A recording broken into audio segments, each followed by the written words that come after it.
Supporter nabrak. Supporter sepak bola. Ya biasa bola. Iya.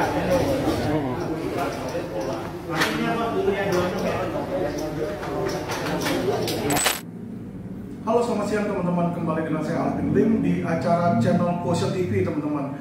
Hari ini kita mau membahas sesuatu yang sedang viral juga, yaitu mengenai penggerebekan markas judi di Semarang, ya, tepatnya di di Telaga Bodas, Semarang, di depan Gedung Olahraga Jatidiri, sebelahnya Rumah Dinas Kajati Jawa Tengah, teman-teman, ya. Jadi kalau teman-teman lihat ini sebelumnya, ya, LQ Indonesia Law Firm ini, ya, dan saya ini sudah mengingatkan ke Kapolda Jawa Tengah, teman-teman, ya, ke Kapolda Jawa Tengah bahwa ini ada beritanya, LQ Indonesia Law Firm sebut 3 bos dan lokasi judi di Semarang, Jawa Tengah.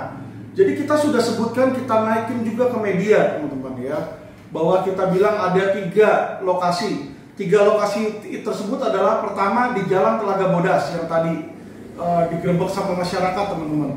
Kedua di Jalan Permata Hijau, dan ketiga di Jalan Sultan Agung, ya. Yang satunya itu di komplek Ruko Lipstick yang ada di belakang Hotel H di sana. Tidak mungkin Intel Canggih Polri tidak tahu, karena Pemda juga nggak mungkin nggak tahu di sana, ya. Dan ini 3 lokasi judi, saya pribadi sudah memberitahukan ke Kapolda dan ke Ganjar Pranowo yang saat itu adalah Gubernur Jawa Tengah. Tetapi tidak ada sama sekali tindak lanjutnya dari mereka. Mereka hanya tutup mata. Mereka bilang, oh sudah dilihat ke lokasi, tidak ada penjudinya. Perjudian itu tidak ada. Yang ada katanya cuma alat-alatnya, cuma mesin-mesinnya aja. Terus saya bilang, kalau ada alat-alat mesin-mesinnya aja, kenapa kok alat mesinnya itu enggak dimusnahkan, enggak disita dan dimusnahkan? Karena itu kan alat ilegal, ya kan? Katanya ya karena tidak ada laporan polisi, tidak ada perjudiannya di sana. Itu kan sesuatu yang lucu, teman-teman, ya. Menunjukkan sama sekali bahwa pihak kepolisian itu malas dan tidak mau melakukan penertiban. Dan siapa yang bertanggung jawab di sini? Adalah 2 orang yang paling bertanggung jawab. Pertama adalah Kapolda Jawa Tengah harus bertanggung jawab, karena itu dia yang punya wilayah dan saya sudah memberitahukan kepada yang bersangkutan, ya. Kedua adalah Pak Ganjar Pranowo selaku gubernur Pemda di sana yang seharusnya menertibkan kegiatan masyarakat. Dan yang ketiga adalah Propam, Kadif Propam, ya, Pak Syahardianto. Kenapa? Karena dia sebagai kepala yang bisa menertibkan polisi.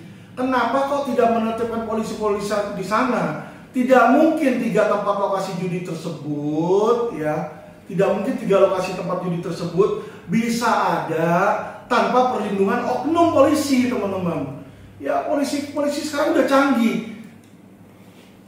Teroris ngumpet di dalam jerami aja dia bisa tahu. Apalagi kayak begini lokasi judi. Kalau masyarakat aja bisa tahu sampai digerebek oleh masyarakat, kok polisi nggak tahu? Apakah polisi kecolokan di sini intel-intelnya, ya? Jadi Pak, ini juga kepada Pak Kapolri, Pak Listio Sigit, ya. Inilah salah satu bukti kembali bagaimana kenapa saya berteriak selalu kepada kepolisian. Karena saya sudah memberitahukan informasi ini, kalian tidak menjalankan. Akhirnya masyarakat yang bertindak. Ketika masyarakat bertindak, yang saya takutkan adalah anarki dan tidak adanya hukum, ya Pak Kapolri. Jadi bukannya saya benci kepolisian, bukannya saya mau jelek-jelekin kepolisian, tidak.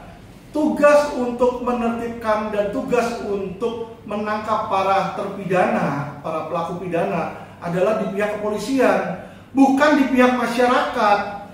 Itulah makanya saya beritahukan, karena sebagai lawyer, saya nggak bisa nangkap penjahat, saya nggak bisa nangkap penjudi, saya hanya bisa memberikan informasi kepada kepolisian, sehingga kepolisianlah nanti yang menindaklanjut.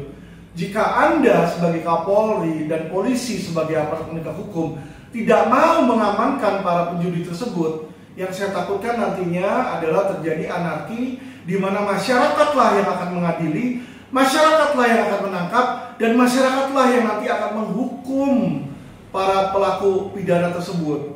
Nah, jika itu terjadi, maka hukum balik ke tangan vigilante, balik ke tangan preman-preman, balik ke tangan orang-orang di jalanan. Ya, jadi hukum jalanan, Pak. Itu yang saya tidak inginkan. Saya mau polisi tetap menjadi penyidik dan pelindung masyarakat, ya. Jadi saya berikan ini sebagai kritik dan masukan, ya. Kalau ini Telaga Bodas sudah ditertibkan oleh masyarakat, saya minta 2 tempat lain, yaitu yang di Lipstick itu, ya, sama yang di Jalan Sultan Agung sama Jalan Permata Hijau, itu juga untuk supaya ditertibkan Pak Kapolri, ya. Jadi tempat-tempat judi di Polda Jawa Tengah itu bisa kita bereskan. Dan juga sekarang bukan hanya ke Jawa Tengah, Pak, sudah merambat ke Bali. Jadi Bali itu di mana-mana tiap hari itu sudah banyak judi, termasuk judi ayam sambung, ya.